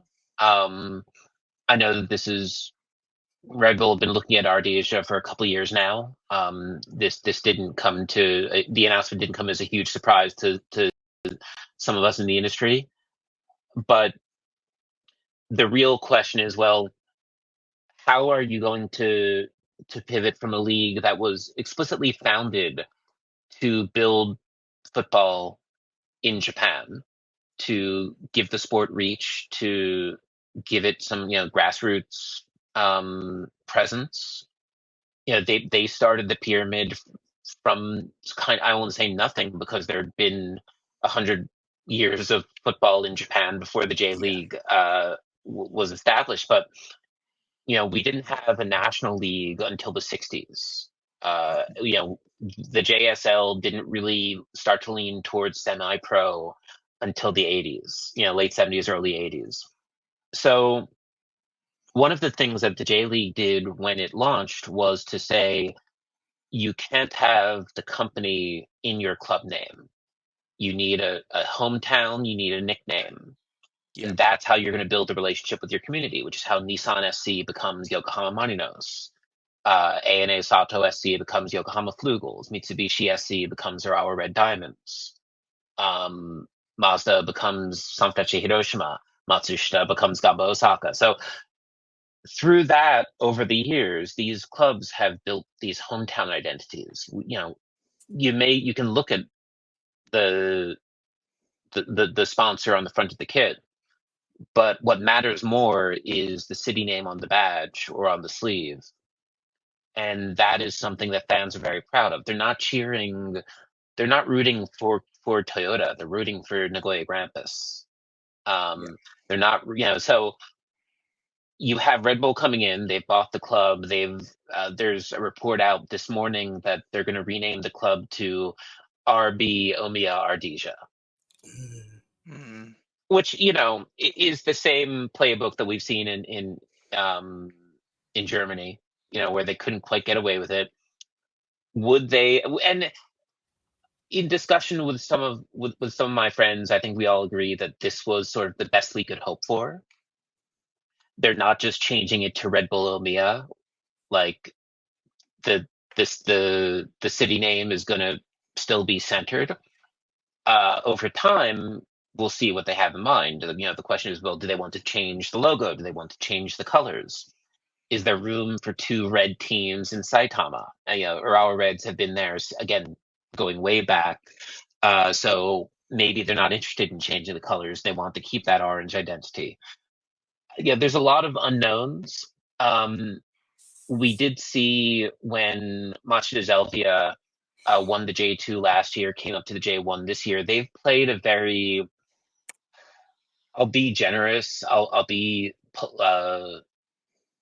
polite and call it pragmatic style of play, by which I mean just shithousery from start to finish, and it's great. From a foreigner's perspective, I think some of us find it interesting, but the club has gotten a lot of backlash from other clubs' fans. People don't like players squirting water on the ball before a penalty kick. It's like that sort of thing. And Go Kuroda, their manager, has sort of instilled a very cynical mindset that has won them games. It got them up to the top of the table for a good chunk of the season, but they've started to sort of run out of steam midair heading into these last five or so rounds. So I think that that's an example of you had a Japanese company that came in '98, Cyber Agent, which is a big digital media agency.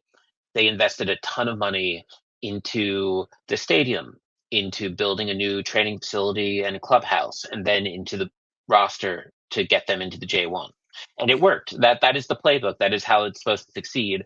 But if you look at the club's conduct this year, I'm not talking about on the pitch, but just sort of how they've managed things from a PR perspective, it's a bit, you do wonder, like, are there football people in their media department, in their comms department?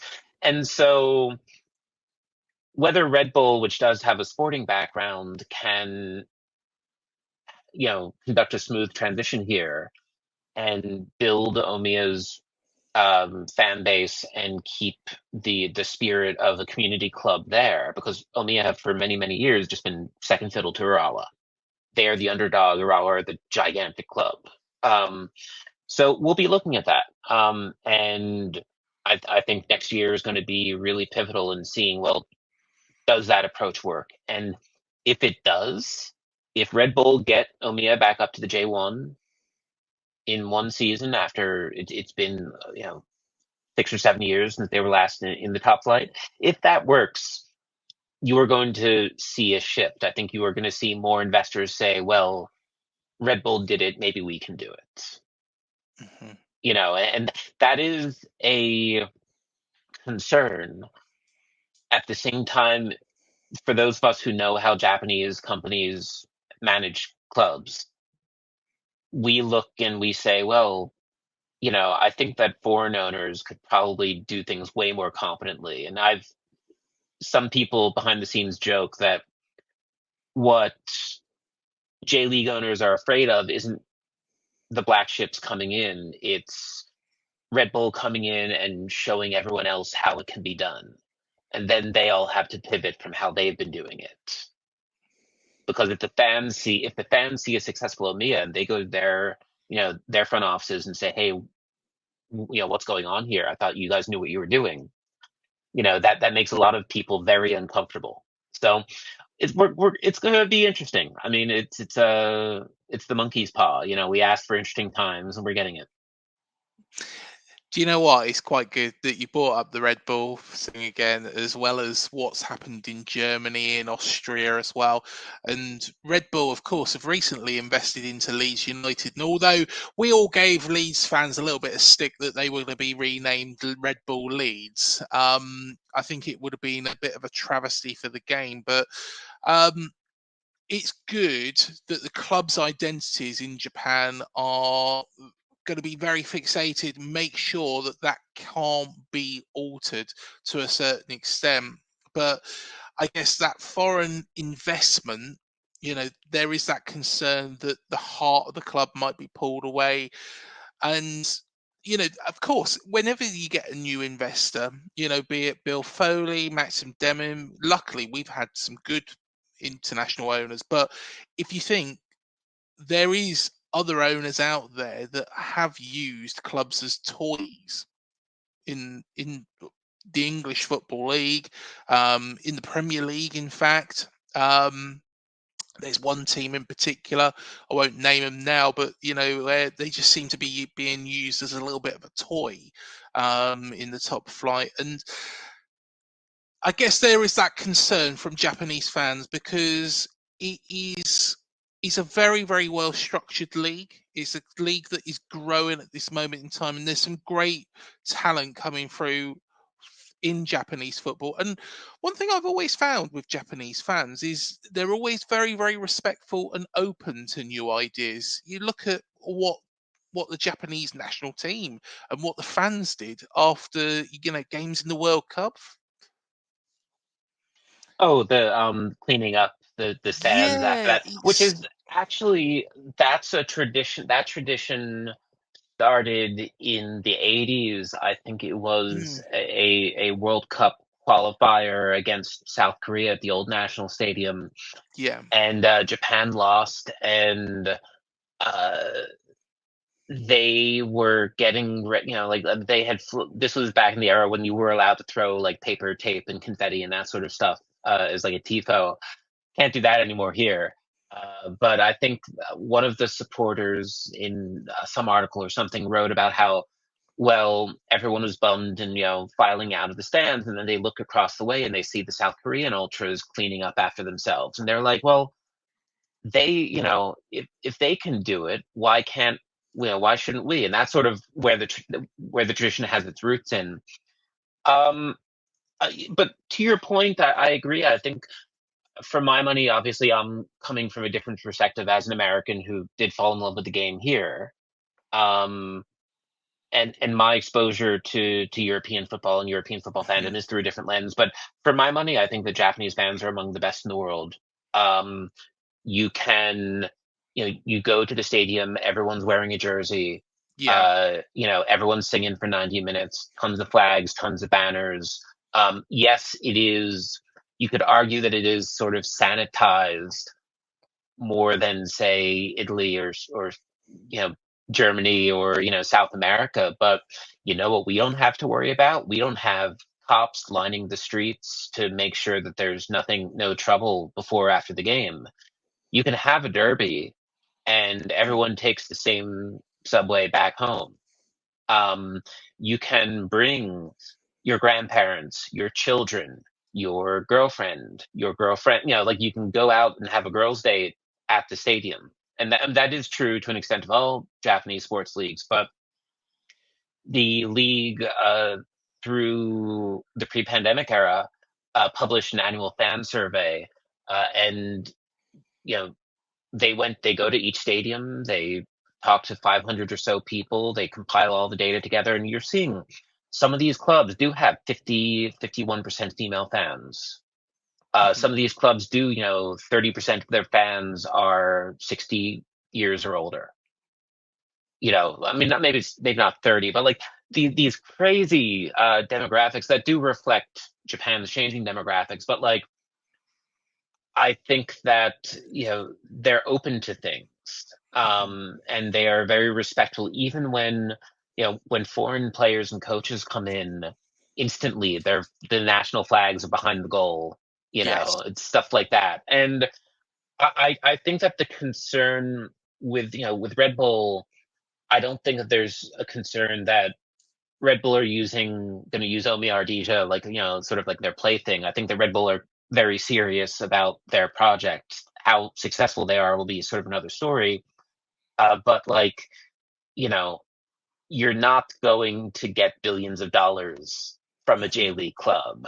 And whereas obviously with the Premier League, with Serie A, with La Liga, there's so much money at stake that you're going to, that's what attracts all these investor groups. And so I don't think that the J League has that to worry about right now.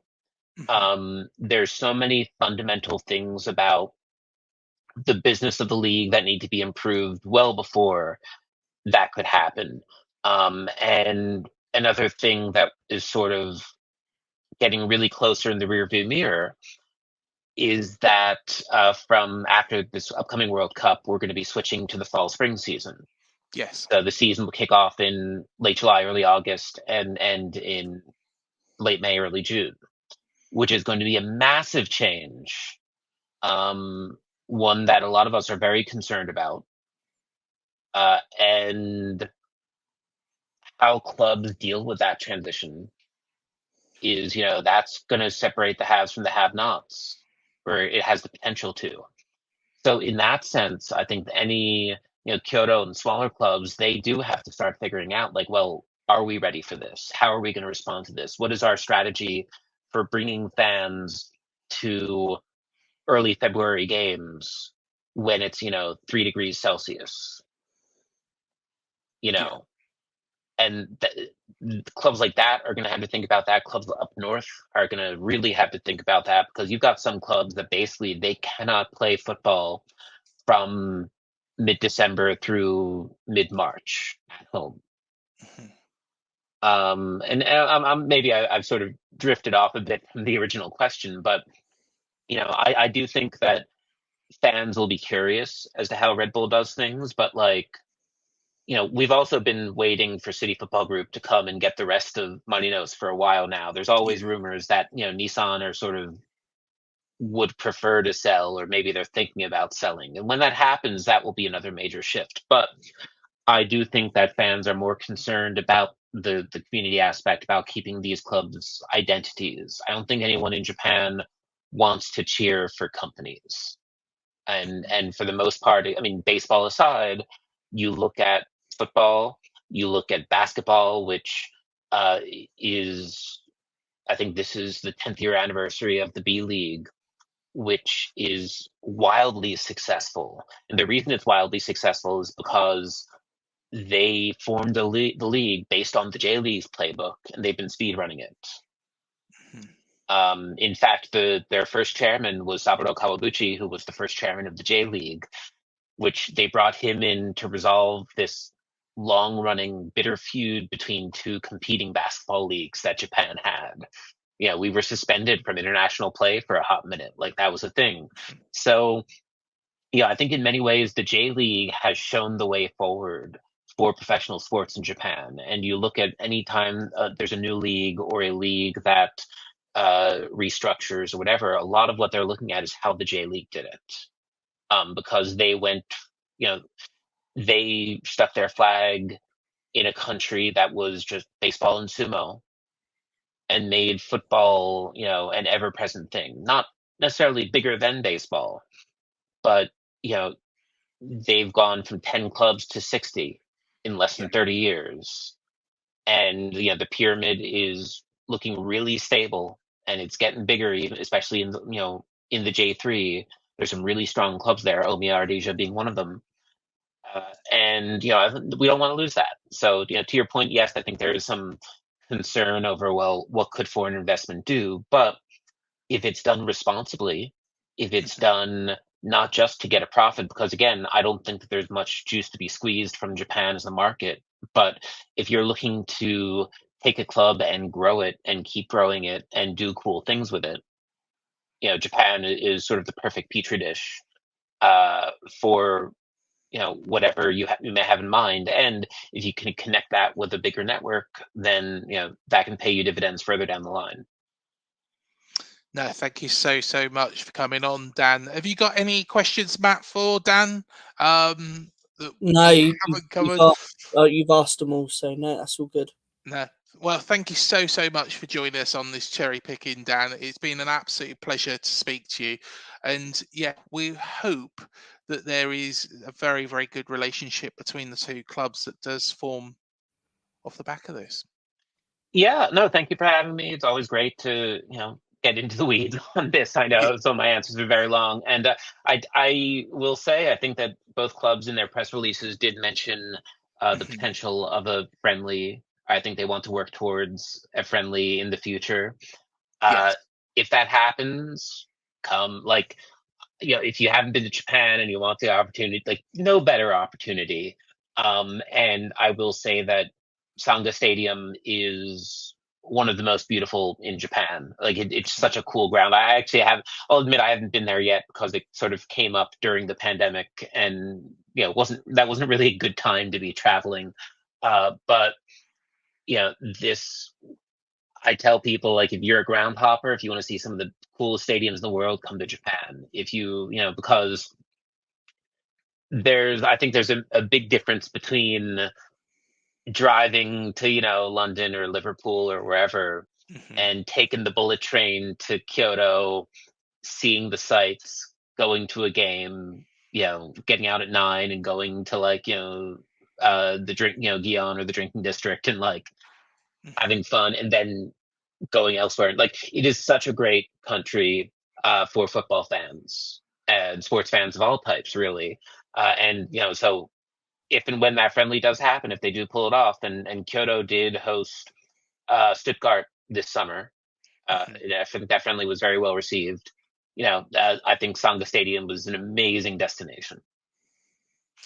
Somewhere I've always wanted to go, Dan. I'm very, very jealous of you. And, I do want to go and see where Mario was born as well. So, Yeah. And you can do that, you can go Mm, to, you can do the Nintendo pilgrimage at this point. You can stop by that hotel I mentioned. You can go to the museum, although I think you need to buy tickets like months in advance these days. mhm. Universal Studios Japan has their whole Super Nintendo World set up. It's uh, gamers paradise, football fans paradise. And hey, with the yen is cheap and getting cheaper, so I can't get out there anytime soon. But hey, you are always welcome to Yeah. visit. You're talking. Who wants a Nintendo Switch when you have got the Super Nintendo and Super Metroid and Link to the Past? Can't I beat it. have in my drawer. I actually once in the in Akihabara, the sort of electronic district, Mhm. and someone for some reason there was just a Game Boy on the sidewalk, and like I someone had trashed it. I don't know. I picked it up, brought it home. I bought a copy of some J League game, popped in the four batteries, turned it on, still works. This is the old school gray brick thing. The screen probably needs a new screen, but um, you can get into. I know people who collect all the J League games. There's so much you can do here. I'm always fascinated at the intersection between games and football here, because also Capcom is a uniform sponsor for Cerezo Osaka. Mhm. Uh, Sega have sponsored Jeff United Chiba in the past. I think sometimes they'll still do it today as like special uniforms. So Yeah. there's a lot of that sort of thing happening. Yeah. Well, to be honest, I think you have to sell a kidney to actually buy buy a Game Boy in this country nowadays. Wow. So yeah, the retro prices have just skyrocketed. So yeah, everybody's buying the mini consoles and doing what I'm doing, which is hacking them. But yeah, thank you so much for joining us, Dan. Absolute pleasure, and no doubt we'll catch up later on in the season. Absolutely. Thank you again for having me. Hey, follow the J League, even if it's not Kyoto Sanga. The league does stream a couple games a week free on YouTube for international viewers. So follow it. Even if you decide Sanga's football isn't right for you, there's so much to enjoy here. From the first to the third division, it's an incredible league, and you will thank yourself for doing it. Thank you so much, Dan. It's been a pleasure. Well, I tell you what, let's have a look at our guest, the Cherry. So, I'll just quickly run through him. He was born in Dagenham in 1979, a defender who scored 49 goals in his career. He played 28 games for Bournemouth, scoring one goal.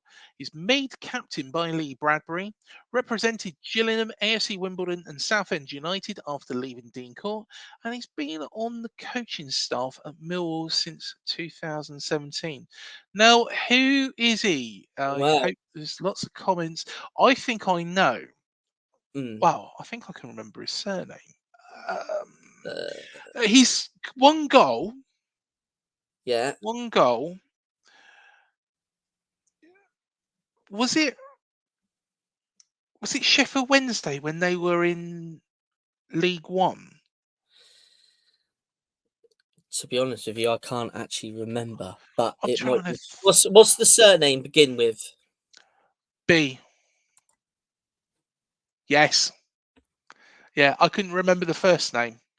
Hmm. I couldn't Adam remember Barrett. the first Yeah, name. yeah. All sorts of names would go through my head. I thought But he was yeah, a quality defender. To be honest, I really liked him. I was a real fan of his, but obviously yeah. he coming under Bradbury. Bradbury moved out. Paul Mhm. Groves come in, and he kind of was phased out and Yeah. moved on to pastures new. But I liked watching him in the Bournemouth shirt. I thought he was a very good player. And yeah, we'll see who's gets the cherry next week. Yeah, most definitely, mate. Most definitely. And I tell you what, it's been very interesting this evening, or this morning, as I should say. Oh, I've given it away. Everybody knows what we do now. Um, but yeah, it's been very interesting. And yeah, I completely echo on Adam Barrett. Sorry, Adam, that I've was thinking of all sorts of names for you. I couldn't remember your first name, but Dan, having Dan on as well has been excellent. Obviously, we've learned a real lot Yeah. from Dan, haven't we, on what he's had to say about Japanese football in general. To be honest, it's been a good education on that, and it's going to be interesting to see how the partnership works out. And hopefully, we get the opportunity to speak to Dan a bit further down the line when the partnership's full underway. Yeah, most definitely, mate. Most definitely. Please do hit the like, the subscribe, and the bell button below. It does help this channel to grow. See, I can rhyme as well. Also, do check out the show that is happening on Sunday night as well, the late night football show. Very, very successful launch last week, and an excellent show, Matt. Fantastic the work that yourself and Ryan did on that. We've got some fans from Tranmere and Burton joining us this week. We've also got some contributions from some other fans about the under fire managers in the Premier League. So that's kind of what we're looking at this week. We'll obviously cover off a bit of the Champions League and the results from the weekend, because obviously we're going out on Sunday this week due to it being Ryan's birthday on the Friday. So we're going out on the Sunday evening at 9 o'clock. Happy birthday, Ryan.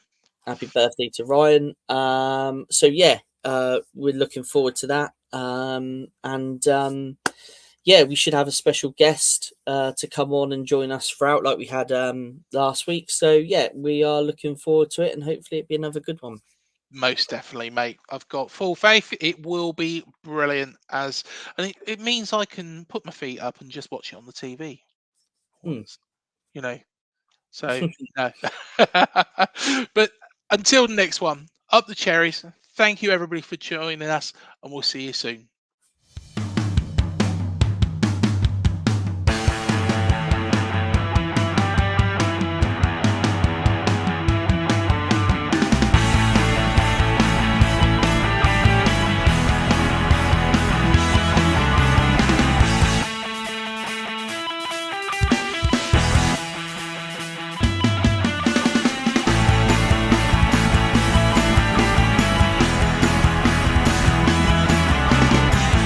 Talksport Fan Network. The ultimate on-demand destination for the UK's best fan-led football podcasts. Want authentic supporter insight on all things Bournemouth? Follow Up the Cherries in all departments on the Talksport Fan Network. Club-dedicated content created by the fans, for the fans. Search Talksport Fan Network.